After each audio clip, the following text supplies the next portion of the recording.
Friends, some important amendments have been made from 5th of July 2022, vide 5 notifications number 9 to 14 in central tax, which will be mirrored by state tax also. We will discuss 10 important amendments in this video and going forward release few more videos on the amendments. First and foremost, the E-Invoice compliance has been found to be low in the country, and therefore there has been an amendment in Rule 46 of the CGST rules with respect to invoicing. Now those taxpayers like banking company, insurance companies, GTA, which are exempt from e-invoicing irrespective of their aggregate turnovers, have to declare on their invoices that they are not liable to do e-invoicing irrespective of their turnovers under Rule 48 Sub-Rule 4. A very important aspect for the recipient of goods or service in this is that in case your supplier is liable for e-invoicing and not giving you an e-invoice, your input tax credit would be denied.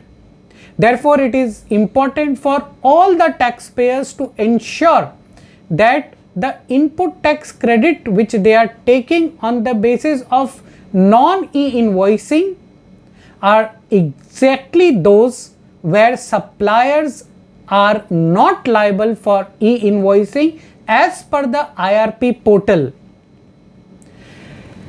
Next important amendment with respect to GSTR 3B, which you are going to file for the month of June 2022 by 20th of July 2022. 5 important amendments. First, you need to reverse the ineligible or blocked credit under 17 subsection 5, which means that it is just not a mere disclosure, but you avail it in table 4A and thereafter show it as a reversal under table 4B1 of GSTR 3B. Next, for e-commerce operators or sales made through e-commerce operators, the taxpayers who are selling through e-commerce operators have to disclose it separately, as well as the e-commerce operators too have to disclose it separately under table 3.1.1. A new table is being inserted in GSTR 3B. Next, in case you as a recipient of input tax credit do not pay your suppliers within 180 days, you have to reverse the input tax credit. Where you are reclaiming such input tax credit after you are paying it to the suppliers, then you have to disclose it separately now under table 4D1. Fourth, any input tax credit which is time barred under 16(4), that is after this Finance Act 2022, any input tax credit which you may not have availed because it is time barred after 30th of November 2022, that needs to be disclosed separately under table 4D2, as well as any input tax credit which you cannot take due to place of supply rules, or for example, you are registered in Maharashtra, you go to Bangalore, give your GST number to a hotel, he charges you CGST and SGST, and because you are not registered in Karnataka, you cannot take the input tax credit although it reflects in your GSTR 2A or 2B. Now that input tax credit not availed by you, since ineligible, would have to be reported under table 4D2 of GSTR 3B. So your systems have to be changed when you are filing GSTR 3B from July 2022, where there is only 2 weeks left, and therefore you need to be careful while filing this GSTR 3B. Next important amendment giving effect to the GST Council's recommendations is that there is no requirement of input tax credit reversal for sale of duty credit scrips like RODTEP or MEIS scrips. Question is, what about the ITC already reversed? As this notification is effective from 5th of July 2022, therefore it can be understood that duty credit scrips sold post 5th of July 2022 would not require a corresponding ITC reversal, which also means that for any duty credit script sold before 5th of July 2022, one needs to do proportionate reversal of ITC of at least common input tax credit. A very important amendment which was long required on account of interest payable under GST on delayed payment of GST or otherwise.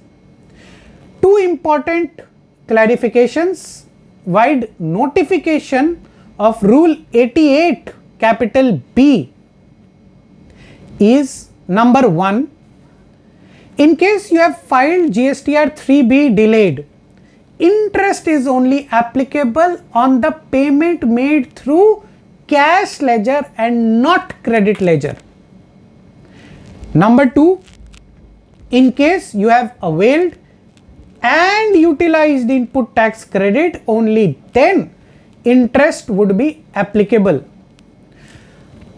What would be the scenario and how would be the calculation of any interest availed and some part of it utilized? That has also been explained in Rule 89 now. You have to see your credit ledger. For example, in March 2022, you claimed and availed wrong input tax credit of 100. Your credit balance in April 22 was rupees 50, and in May 22 you have reversed even that 100 rupees which you have taken wrongly in March 22. The interest would be applicable only to the extent of 50 rupees which you have utilized, as your credit balance has gone below 100 up to 50 only. So for rupees 50, the input tax credit has not been utilized and therefore no interest is applicable on that.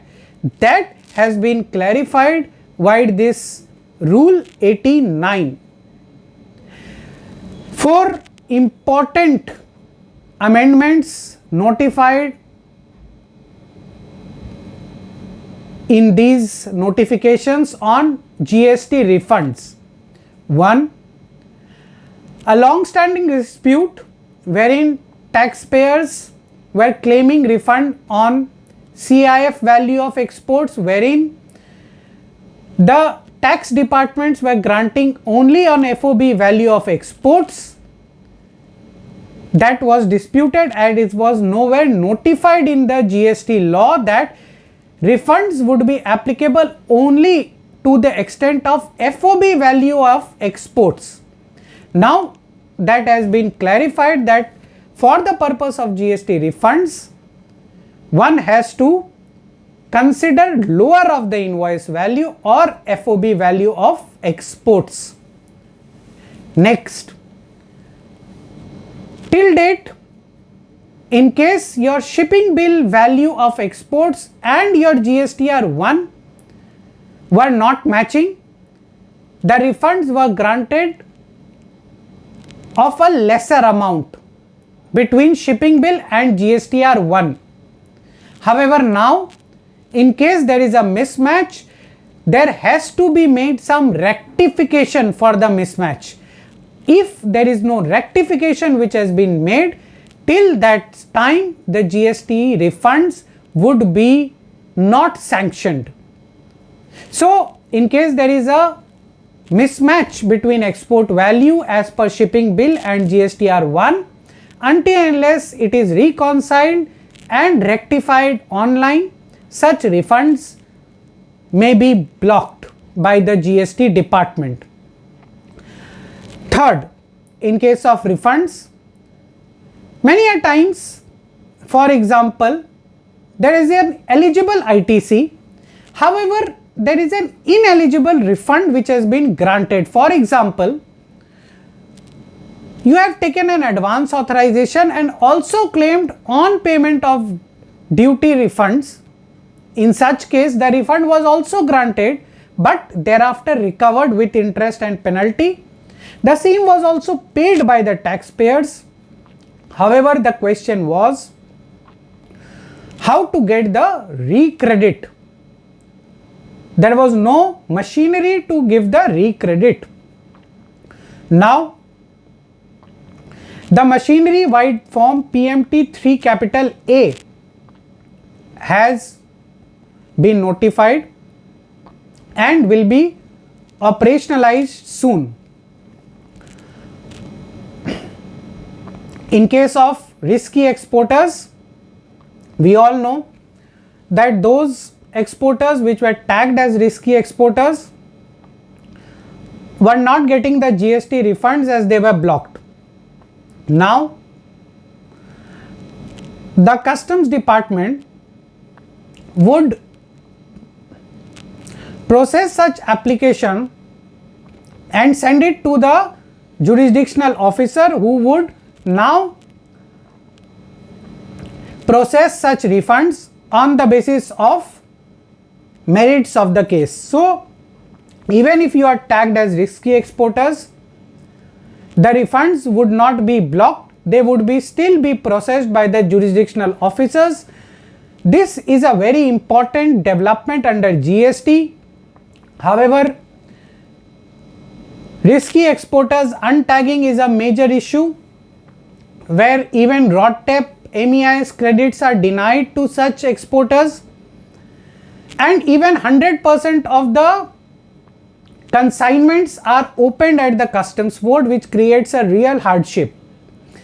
Therefore, the government has to come out with a way of untagging the risky exporters rather than granting of GST refunds only to those exporters.